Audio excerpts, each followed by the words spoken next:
Taoisme adalah aliran filsafat yang dikaitkan dengan filsuf Tiongkok bernama Lao Tzu. Meski begitu, keberadaan dan sosok Lao Tzu sendiri tetap diselimuti misteri. Ia diyakini hidup sezaman dengan Konfusius sekitar abad ke-5 atau ke-6 sebelum Masehi. Menurut tradisi, Lao Tzu adalah seorang cendekiawan yang bekerja sebagai penjaga arsip di istana kerajaan, sekaligus dikenal sebagai penulis Tao Te Ching dan pendiri Taoisme. Sepanjang hidupnya, Lao Tzu mengajarkan tentang Tao. Salah satu pernyataannya yang paling terkenal berbunyi, Tao yang dapat diceritakan bukanlah Tao yang abadi. Kalimat ini, yang juga merupakan paragraf pembuka Tao Te Ching, menegaskan bahwa Tao tidak bisa sepenuhnya ditangkap oleh bahasa. Tao memang bisa dipelajari, tetapi bukan sekadar melalui penjelasan atau teori. Ia harus dialami dan dipraktikkan. Bahasa memiliki keterbatasan. Ia hanya menyampaikan pengetahuan dari tangan kedua, bukan pengalaman langsung.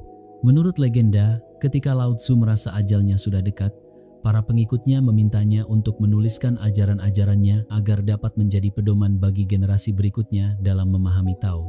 Dari sinilah Tao Te Ching diyakini lahir. Gagasan utama Taoisme berpusat pada Tao yang sering diterjemahkan sebagai jalan. Tao adalah tatanan alamiah semesta, sebuah alur yang mengatur segala sesuatu. Manusia tidak dituntut untuk menguasai Tao, melainkan menemukannya dan hidup selaras dengannya. Dari pemahaman inilah muncul kebijaksanaan.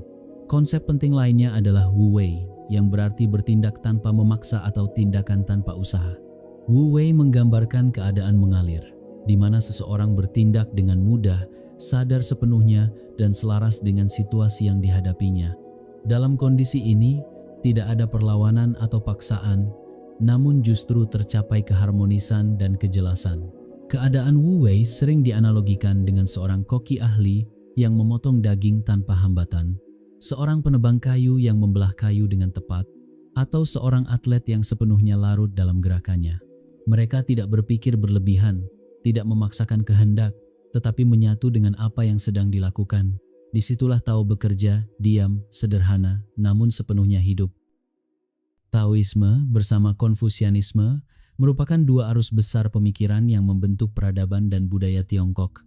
Keduanya lahir dari kegelisahan yang sama, kekacauan sosial dan moral pada zamannya.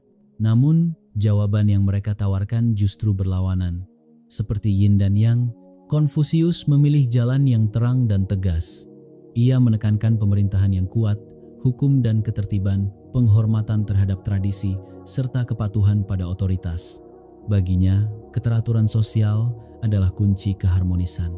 Lao Tzu, sebaliknya, mengambil jalan Yin, jalan yang lembut dan tidak memaksa. Ia mengajarkan hidup selaras dengan alam, seperti air yang mengalir tanpa perlawanan. Prinsip utamanya adalah Wu Wei, bertindak tanpa usaha yang dipaksakan. Yin dan Yang tidak saling meniadakan. Keduanya justru saling melengkapi dan saling bergantung.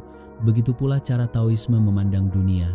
Jalan Tao tidak mengajak manusia melarikan diri dari masyarakat sejak awal, melainkan berkontribusi terlebih dahulu. Setelah tugas selesai, barulah seseorang mundur, bukan sebagai pelarian, tetapi sebagai cara menemukan dirinya yang sejati. Inti dari seluruh filsafat Taoisme adalah Tao itu sendiri.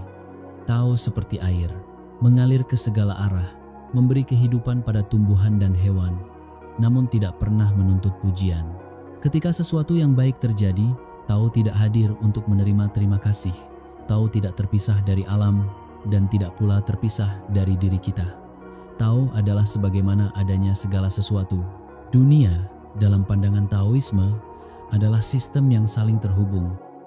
Tidak ada satupun unsur yang dapat berdiri sendiri. Segala sesuatu muncul secara timbal balik, ada dan tiada, terang dan gelap, iya dan tidak. Semua adalah peristiwa yang saling melahirkan.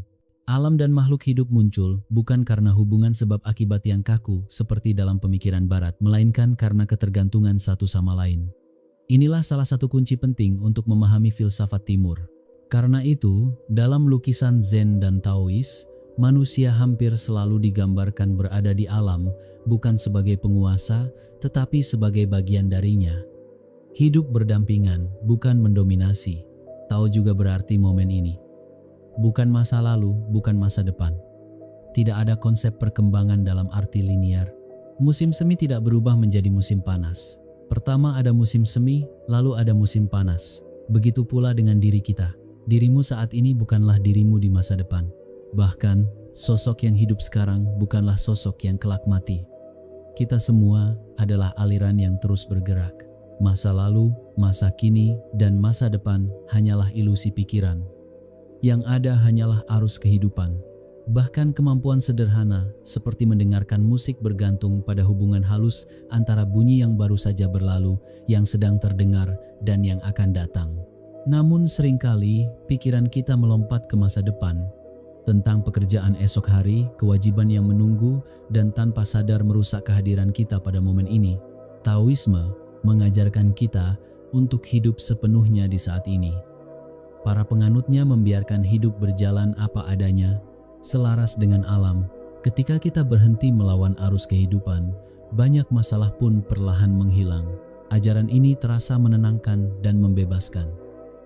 Maka dari itu, mari kita memulai perjalanan singkat untuk belajar dari filsafat Taoisme yang sederhana namun indah. 1. Hidup dengan damai. Kosongkan dirimu dari segala hal, biarkan pikiranmu tenang. Kita sering terlalu banyak berpikir dan khawatir tentang dunia luar, pencapaian, tuntutan, dan harapan. Taoisme mengajarkan keseimbangan batin. Dengan melatih kesadaran penuh, mindfulness, atau meditasi, pikiran menjadi lebih tenang. Saat bertindak dari ketenangan, kita memiliki energi yang cukup dan segalanya terasa lebih mudah. 2. Jadilah dirimu sendiri. Khawatirkan apa yang dipikirkan orang lain dan kamu akan selalu menjadi tawanan mereka. Banyak orang menghabiskan hidupnya untuk mengesankan orang lain. Kita membandingkan diri dengan mereka yang terlihat lebih sukses, lalu merasa tidak cukup. Taoisme mengajak kita untuk berhenti membandingkan diri dengan orang lain dan mulai fokus pada pertumbuhan diri sendiri di sini dan saat ini. 3. Kekayaan sejati. Orang yang menyadari bahwa ia sudah cukup adalah orang kaya. Kekayaan sejati bukan tentang memiliki lebih banyak, tetapi tentang merasa cukup.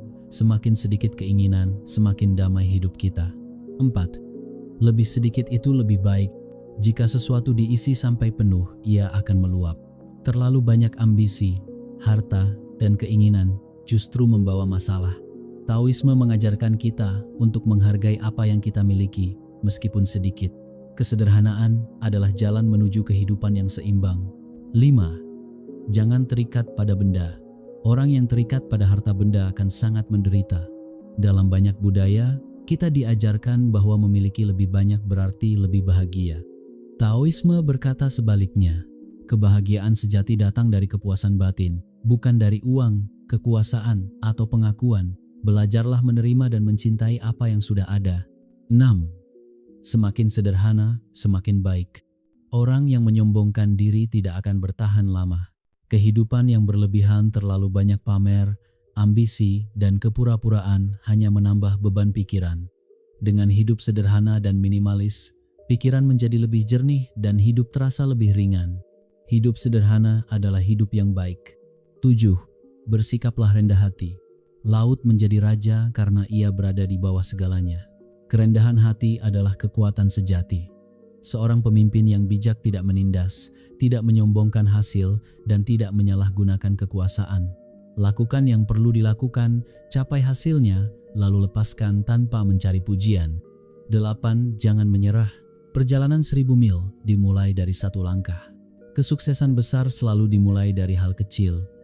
Banyak orang gagal bukan karena tidak mampu, tetapi karena menyerah terlalu cepat. Jangan terlalu terikat pada hasil akhir. Nikmati prosesnya, terus melangkah, dan jangan menyerah.